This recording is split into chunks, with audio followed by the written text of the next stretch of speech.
Assalamualaikum warahmatullahi wabarakatuh. Alhamdulillahirabbil alamin. Wa bihi nasta'in ala umuri din. Wassalatu wassalamu ala Rasulillah Sayyidina Muhammadin wa ala alihi washabihi ajmain, amma ba'd. Yang saya hormati Bu dosen Imratus Solihah MPD selaku dosen pengampu mata kuliah Kapital Salikta, serta teman-temanku anggota kelas BAIC yang berbahagia. Baik, perkenalkan, nama saya Ferry Setiawan.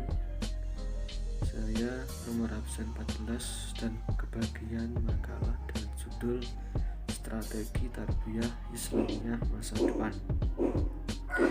Poin A. Mari saya jelaskan mengenai apa itu tarbiyah Islamiyah. Tarbiyah itu berasal dari kata robba yang artinya tumbuh atau berkembang, serta Islamiyah itu adalah nilai-nilai keislaman.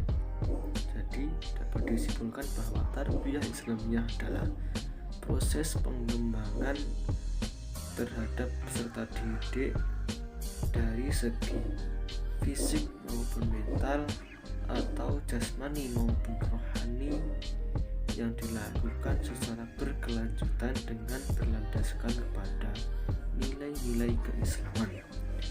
Seperti itu. Lalu poin yang kedua adalah sumber atau landasan atau fondasi terselenggaranya tarbiyah Islamiyah.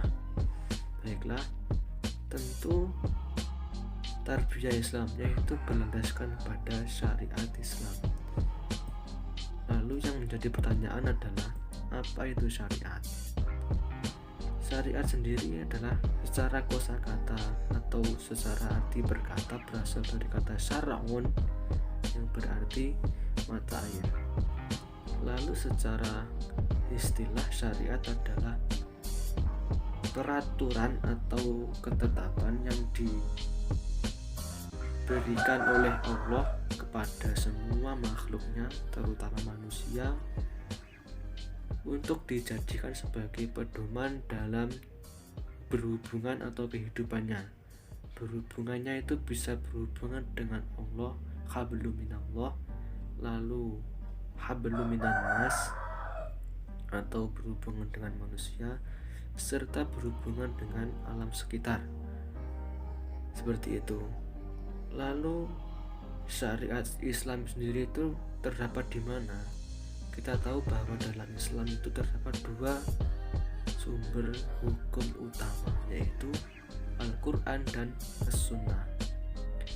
Al-Quran adalah kalamullah yang diturunkan kepada Nabi Muhammad SAW melalui perantara malaikat Jibril, yang diturunkannya itu secara berangsur-angsur selama kurang lebih 22 tahun lebih 3 bulan kalau nggak salah, untuk dijadikan pedoman bagi seluruh umat dan menjadi rahmatan lil alamin, serta membacanya pun bisa disebut ibadah, bahkan fadilahnya sangat banyak sekali ketika kita membaca Al-Quran.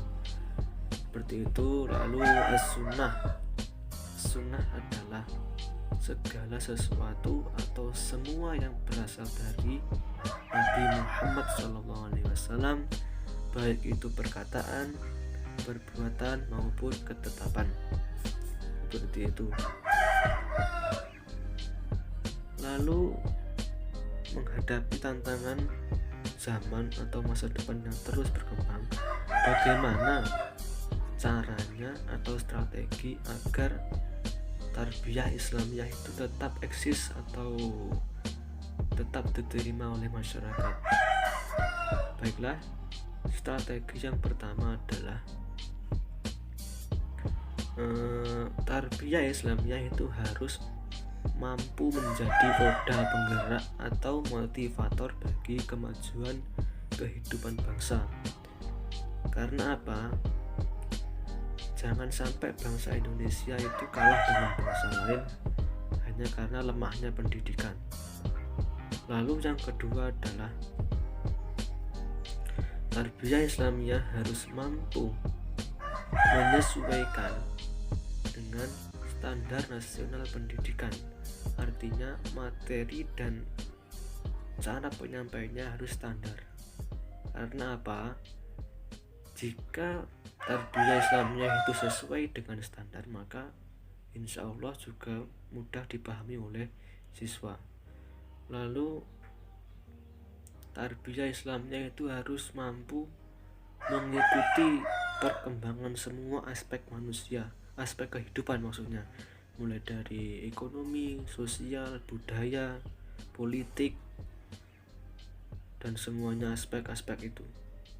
Sebenarnya tarbiyah itu harus menanamkan dalam penyampaian atau proses pendidikannya, itu harus menanamkan sejarah kejayaan Islam sebagai motivasi untuk bangkit atau untuk mengembangkan Islam itu sendiri. Karena apa? Kita tahu bahwa dulu Islam itu sangat menguasai segala aspek kehidupan, mulai dari keilmuan, ekonomi, namun akhirnya runtuh pada terakhir itu pada kekuasaan Turki Utsmani atau Ottoman. Mungkin seperti itu yang mampu atau yang bisa saya sampaikan melalui presentasi ini. Ada kurang lebihnya saya mohon maaf, dan ada lebihnya itu semua dari Allah, dan kalau ada kekurangannya itu murni kesalahan saya pribadi. Cukup sekian, ada kurang lebihnya mohon maaf. Akhiran, Assalamualaikum warahmatullahi wabarakatuh.